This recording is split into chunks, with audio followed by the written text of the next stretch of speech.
Hey everybody, Nick here, and today I got a quick video for you on comparing and contrasting these two knives right here. This is the Spyderco Knives Drunken on the top here, Spyderco Knives Paysan down on the bottom here.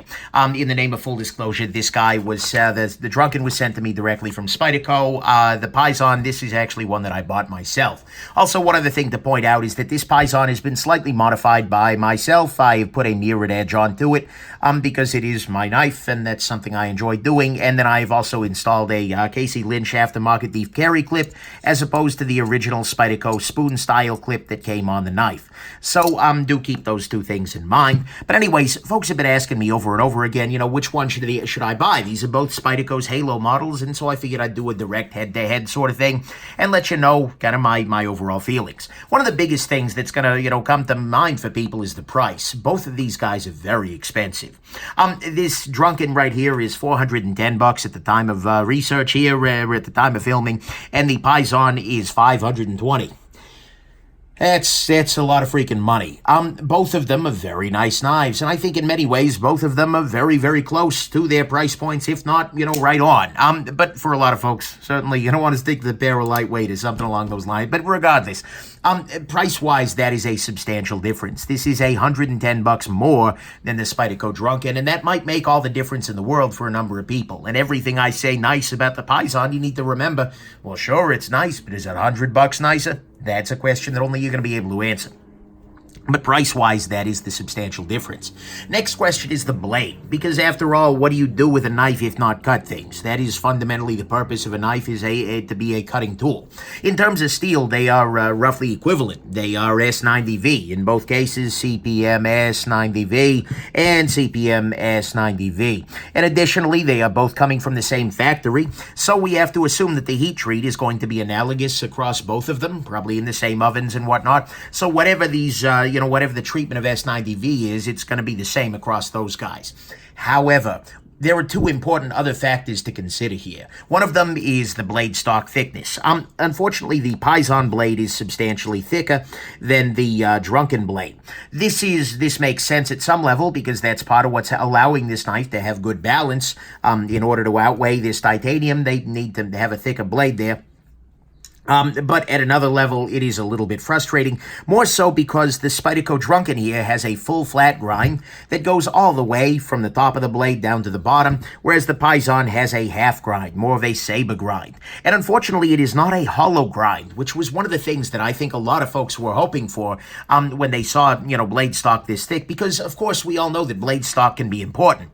Thicker blade stock is always going to be problematic for things like apples or closed-cell foam, but the more important thing, most of the time, is edge geometry. How thick behind the edge is the knife itself? And if we look at the heel of the blade here for the Drunken, we can see it is relatively thin. In fact, this knife cuts very well. This is a very nice little cutting tool. It is slicey, it is beautiful, as opposed to the Paysan, which has a substantially thicker little blade heel right there. And this is, by the way, again, after I have spent some time trying to narrow that edge bevel a little bit here.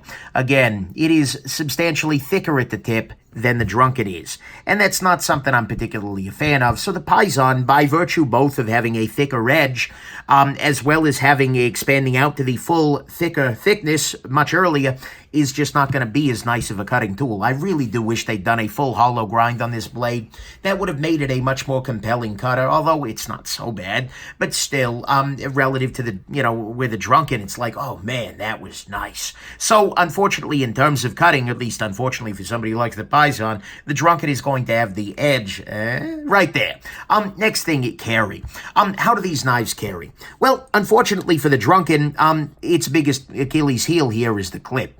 Clip on this knife, not very good. It is very low to the frame. It is pointing up here at the bottom there, and it is also mounted very much on this side of the knife. So this knife will natively hang with a large bulk of it in your pocket there.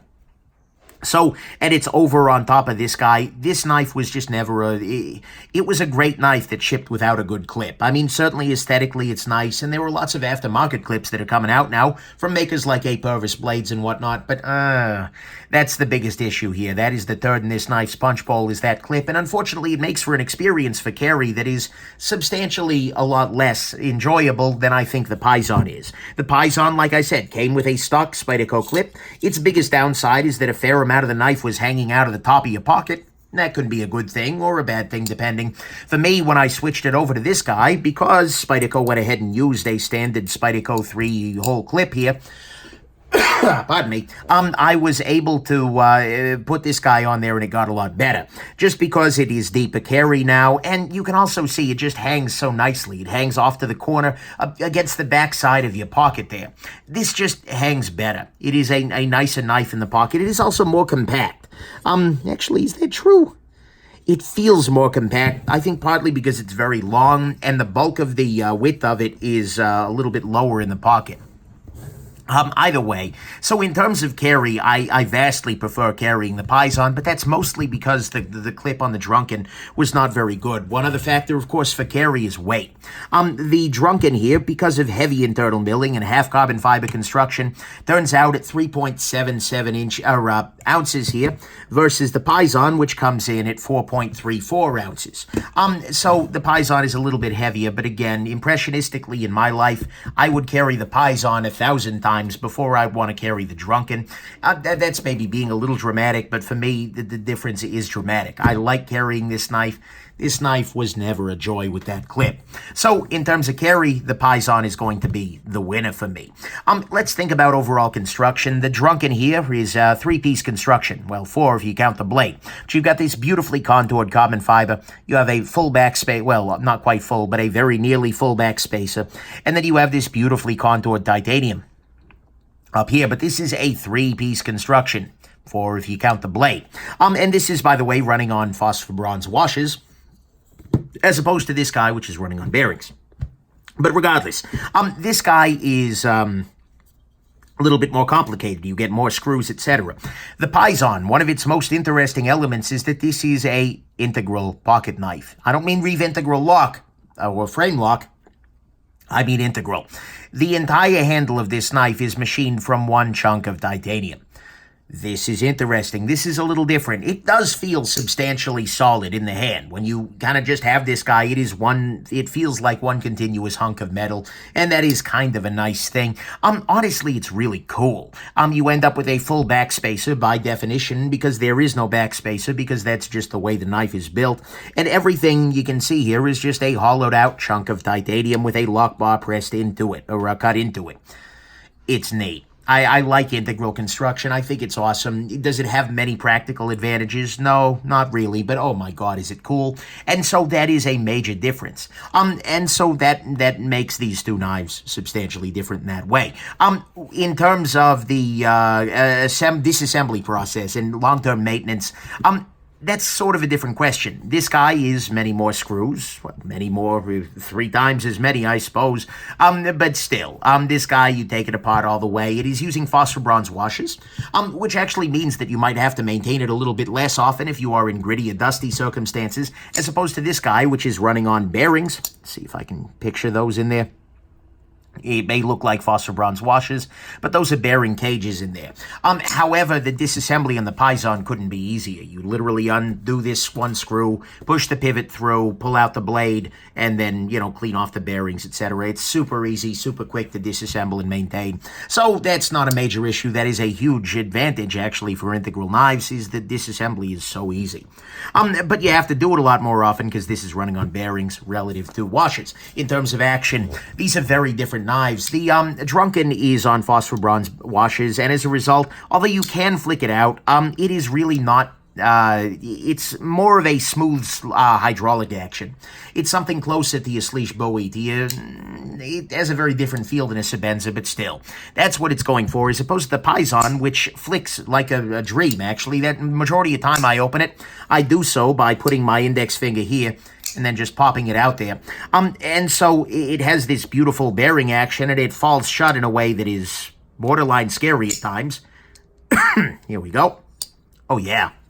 As opposed to the Drunken. Not so much.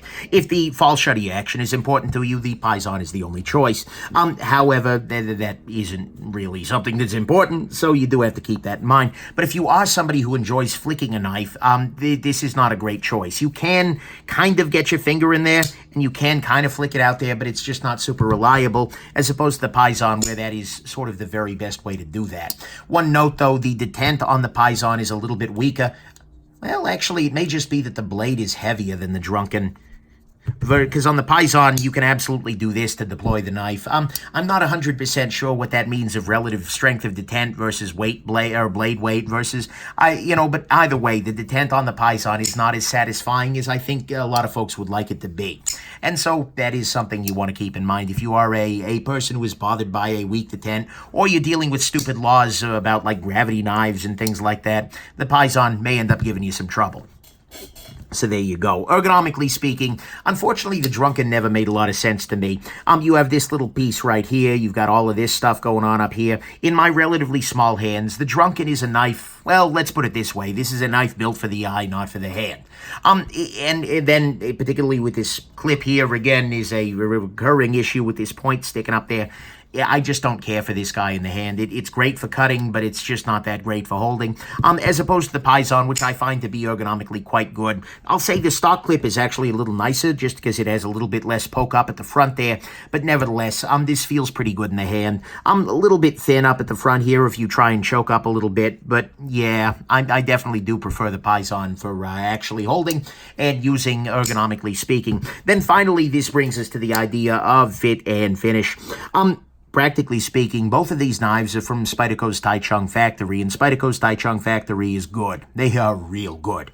They are absolutely astoundingly good. Both of them actually have similar blade finishes. You can see here there's a very nice mirrored finish here on both of them, although the mirror is perhaps a little bit more mirrory on the Drunken than the Paysan. But both of them, the titanium is beautifully done. The intricacy of the milling is much, much higher on the Drunken, as well as the internal milling and things like that. So this guy maybe feels a little bit more machined, but at the same time, this guy was cut from a chunk of solid titanium. So intricacy-wise, they're both good to go. My particular Paysan, although I've heard some reports, doesn't have anything in the way of like lock, slip, or anything like that. So at least not so far. And so, both of them are very solid lockups. Fit and finish wise, they're both basically good to go. There were just not any issues with them. So, ultimately, which one should you choose? That's super personal. For me, I do prefer the Paysan, both in terms of carry, in terms of ergonomics, and frankly, I don't know. For some reason, I think it may just be the ergos. It's just like so much better in the hand that I think I prefer that. If the Paysan had been done with a blade grind like the Drunken, that got that thin down at the edge, this would be a complete, blowout. But as it stands, I think for me, the Paysan is the better choice, even though you are paying a good deal of money. And yeah, there you go. So I hope this has been interesting to you, and that you have yourselves just an absolutely wonderful rest of your day. Bye now.